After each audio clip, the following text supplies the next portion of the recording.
ये कहानी एक छोटे से गांव में एक परिवार की है, जहां पर सुरेश और महेश दो भाई अपनी माँ के साथ रहते हैं। सुरेश की पत्नी का नाम राधा है और एक दिन राधा सुरेश के लिए खेतों में खाना लेकर जाती है। सुरेश उसे देखकर बहुत खुश होता है और नहर में हाथ धोने के लिए जाता है, और तभी अचानक से उसका पैर फिसल जाता है, जिससे वो नहर में बह जाता है। अरे, कोई तो मेरे पति को बचाओ! राधा की आवाज सुनकर वहां पर कुछ लोग आते हैं, लेकिन अब इसका कोई फायदा नहीं होता, क्योंकि वो डूबकर बहकर कहीं दूर चला गया है। राधा बुरे हाल में अपने घर पहुंचती है। तो मेरे सामने सामने चले गए, उनका पैर फिसला और मैं उनको बचा भी नहीं पाई। माँ जी, ये क्या अनर्थ बोल रही हो तुम? होश में तो हो। माँ जी, सब खत्म हो गया। आज मेरा सुहाग उजड़ गया। सुरेश की मौत से न सिर्फ उसके घर में बल्कि पूरे गांव में मातम छा जाता है। अब क्योंकि उसका शरीर नहीं मिला, इसीलिए उसकी याद में एक शोक सभा रखी जाती है, जहां पर गांव के सभी लोग आते हैं। अच्छा खासा परिवार था, एक पल में सब कुछ उजड़ गया। ठीक कहते हो भाई, जैसे ईश्वर की मर्जी, उसके आगे इंसान की कुछ नहीं चल सकती। अब जब सब के सब घर में शोक सभा में बैठे हुए होते हैं, तभी राधा की नजर दरवाजे से बाहर जाती है। वो देखती है कि उसके पति सुरेश घर की तरफ आ रहे हैं, जो देखकर वो चौंक जाती है। अरे जिंदा है, देखो, घर की तरफ आ रहे हैं। सुरेश को देखकर वहां पर बैठे सभी लोग डर जाते हैं, क्योंकि उसके चेहरे पर कोई भाव नहीं होता। उसका पूरा चेहरा सफेद होता है, मानो उसके जिस्म में खून का एक कतरा भी ना हो। आप कहाँ थे इतने दिन? मेरी तो जैसे दुनिया ही उजड़ गई थी। चलिए चलिए अंदर आराम कर लीजिए। अरे हाँ सुरेश बेटा, तुम चले कहाँ गए थे?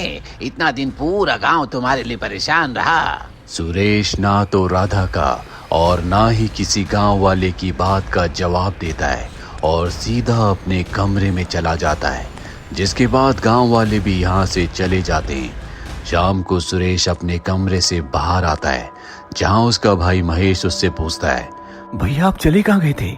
पिछले 2 दिनों से हम आपको ढूंढ रहे हैं। आप सोच भी नहीं सकते कि हम कितना परेशान थे। मैं बहते हुए बहुत दूर दूसरे किनारे पर चला गया था और 2 दिन बाद मुझे होश आया। फिर मैं सीधा घर चला आया। भगवान का लाख लाख शुक्र है आप वापस आ गए, ये हमारे लिए बहुत बड़ी बात है। माँ और भाभी का तो रो रो कर बुरा हाल हो गया था। हाँ बेटा, मेरी तो जैसी जिंदगी ही उजड़ गई थी। चलो जो भी हुआ, भगवान का लाख लाख शुक्र है कि आप वापस आ गए। मैं बाहर जा रहा हूँ, आप लोग बैठिए। सुरेश शाम ढलते ही रात के अंधेरे में बाहर चला जाता है। ये सिलसिला कुछ दिनों तक इसी तरह से चलता है। वो किसी से बात नहीं करता, हर रात को बाहर जाता है, और अब राधा को भी उस पर शक होना शुरू हो जाता है, क्योंकि उसका व्यवहार पूरी तरह से बदल चुका है। एक रात वो तय करती है कि वो सुरेश का पीछा करेगी कि हर रात को वो कहाँ जाता है, और रात को जब सुरेश घर से बाहर निकलता है तो राधा भी उसका पीछा करती है। जंगल में जाने के बाद सुरेश की आंखें सफेद हो जाती है। वहां पर वो एक जानवर को मारकर उसे खा लेता है। राधा ये देखकर घबरा जाती है और दबे पैर वहां से भागकर घर वापस आ जाती है। उसे कुछ समझ नहीं आया कि सुरेश ने ऐसा किया तो क्यों किया। अगले दिन वो सुरेश के भाई महेश को ये पूरी बात बताती है। ये सुरेश नहीं भैया, ये उनके भेष में कोई प्रेत है। भाभी आप ये क्या बोल रही हैं? आपने जरूर कोई बुरा सपना देखा होगा। नहीं महेश भैया, ये कोई सपना नहीं है। काफी दिन से मैं इनके स्वभाव में बदलाव देख रही थी और देखती थी कि रोज रात को ये कहीं जाते हैं। फिर एक दिन मैंने फैसला लिया कि आज मैं इनका पीछा करूंगी, और जब मैंने इनका पीछा किया तो सच्चाई मेरे सामने आ गई। ये क्या बकवास बोल रही हो तुम? वो कोई प्रेत नहीं, मेरा बेटा है।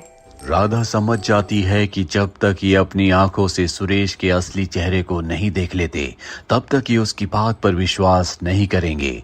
इसीलिए वो तय करती है कि आज रात को किसी भी कीमत पर वो सुरेश को घर से बाहर नहीं जाने देगी। और जब शाम हो जाती है तो सुरेश के पास जाती है। आज आप सिर्फ मेरे साथ वक्त बिताएंगे। आज मैं आपको कहीं नहीं जाने दूंगी। क्यों? आज ऐसा क्या है राधा? जब से आप आए हैं दूर दूर रहते हैं। आज मैं इन दूरियों को खत्म करना चाहती हूँ। हालांकि सुरेश बाहर जाने के लिए बहुत सारे बहाने बनाता है, लेकिन राधा उसकी एक बात नहीं सुनती। और तभी सुरेश की आंखें बदलने लगती है, क्योंकि वो भूखा होता है। सुरेश कभी घर में खाना नहीं खाता और अब भूख के कारण वो राधा के ऊपर हमला कर देता है।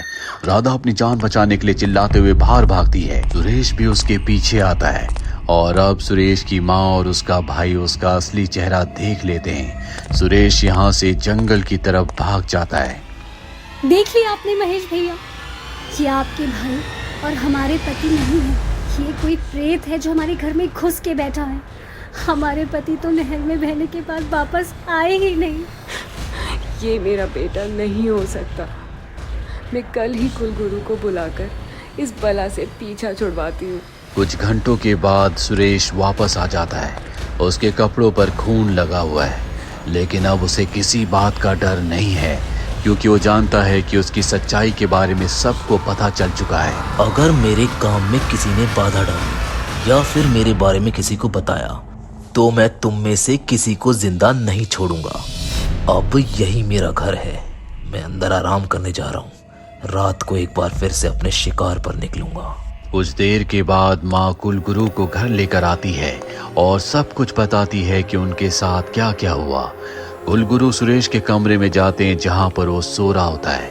वो उसका चेहरा देखकर उसे पहचान जाते हैं। ये सुरेश नहीं है, ये एक प्रेत है जिसने उसके शरीर पर वास कर रखा है। ये प्रेत की एक जोनी होती है जहां वो अपनी भूख मिटाने के लिए किसी भी शरीर को ढूंढता है और उस पर कब्जा कर लेता है। इससे छुटकारा पाने के लिए हमें क्या करना होगा? इसका सिर्फ एक ही उपाय है। हमें सुरेश के शरीर का अंतिम संस्कार करना होगा, तभी इस प्रेत से तुम सबको छुटकारा मिल सकता है, क्योंकि बिना शरीर के प्रेत किसी को नुकसान नहीं पहुंचा सकता। लेकिन इस अवस्था में उसका अंतिम संस्कार कैसे होगा? इसका सिर्फ एक ही उपाय है कि मैं अपने मंत्रों से उसे कुछ देर के लिए बेहोश कर दूं और ठीक उसी वक्त हम उसका अंतिम संस्कार करके हमेशा के लिए उससे छुटकारा पा लेंगे। लेकिन ये सब कब और कैसे हो सकता है? सुरेश को तुम्हें शमशान लाना होगा, जहाँ पर मैं हवन का पूरा इंतजाम रखूंगा। जैसे ही सुरेश वहाँ पर आएगा, मैं अपने मंत्रों से उसे बेहोश कर दूंगा। तुम उसके अंतिम संस्कार का पूरा इंतजाम कर लो, क्योंकि जैसे ही वो बेहोश होगा, हम उसे जलाकर उसे हमेशा के लिए मुक्ति दे देंगे। इसके बाद कुलगुरु वहां से चले जाते हैं। सुरेश का भाई महेश अब रात होने का इंतजार करता है, और जब रात होती है सुरेश अपने शिकार के लिए निकल ही रहा होता है कि महेश उसके सामने आ जाता है। आज मैं तुम्हें शिकार पर नहीं जाने दूंगा। मेरे रास्ते से हट जाओ, वरना आज तेरी मौत होगी। हिम्मत है तो मार कर दिखा। और इसके बाद महेश शमशान घाट की तरफ भागने लगता है। सुरेश जो कि भूखा है, वो अपने रौद्र रूप में आ जाता है। उसने तय कर लिया है कि आज वो महेश को मारकर खा जाएगा, इसीलिए वो महेश का पीछा करता है। महेश भागते भागते शमशान तक पहुंच जाता है, जहां पर कुलगुरु ने हवन की पूरी तैयारी कर रखी होती है। क्लीम क्लीम ओम फट स्वाहा, क्लीम क्लीम ओम फट स्वाहा, क्लीम क्लीम ओम फट स्वाहा। मंत्रों के इस उच्चारण से सुरेश को कुछ होने लगता है। बंद कर ये सब। तुम में से किसी को नहीं छोड़ूंगा। तुम लोग जानते नहीं हो कि मैं कौन हूँ। धीरे धीरे मंत्रों के उच्चारण से सुरेश बेहोश होने लगता है, और ठीक उसी वक्त महेश और राधा बहुत सारी लकड़ियां इकट्ठा करके एक जगह पर रख देते हैं, और सुरेश जो कि गहरी नींद में जा चुका है उसे लकड़ियों के ऊपर लिटा देते हैं। और इससे पहले कि महेश लकड़ियों पर आग लगाता, सुरेश को होश आ जाता है और राधा की गर्दन पकड़ लेता है। ये देखकर कुलगुरु उसके ऊपर मंत्रित सिंदूर फेंकते हैं, जिससे एक बार फिर से वो नींद में जाने लगता है। वो राधा की गर्दन छोड़ देता है, और ठीक उसी वक्त महेश लकड़ियों पर आग लगा देता है। सुरेश चिल्लाता हुआ उन्हीं लकड़ियों के साथ जल जाता है। कुछ ही देर बाद वो पूरी तरह से राख हो जाता है। मिट्टी मिट्टी में मिल गई और प्रेत हवा हो गया। मैं आपका बहुत बहुत धन्यवाद करता हूँ कुलगुरु। अगर आप नहीं होते तो हम इस जंजाल से कभी नहीं निकल पाते। मैं तो सिर्फ एक जरिया हूँ, करने वाला तो ईश्वर है। जब जब बुरी शक्तियों ने इंसानों की जिंदगी में दाखिल होने की कोशिश की है, उनका इसी तरह से अंत हुआ है। कुलगुरु, मैंने तो अपना पति पहले ही खो दिया था, लेकिन आज उनका अंतिम संस्कार हुआ है। बस यही दुख रहेगा कि कैसे एक प्रेत ने उनका शरीर जकड़ लिया था। बेटी हिम्मत रख, ये सब विधि का विधान है, इसे कोई नहीं टाल सकता। ये कहकर कुलगुरु जंगल की तरफ चले जाते हैं। वहीं राधा और महेश अपने घर आ जाते हैं और एक आम जिंदगी जैसे वो पहले जिया करते थे उसी तरह से एक बार फिर से जीना शुरू कर देते हैं।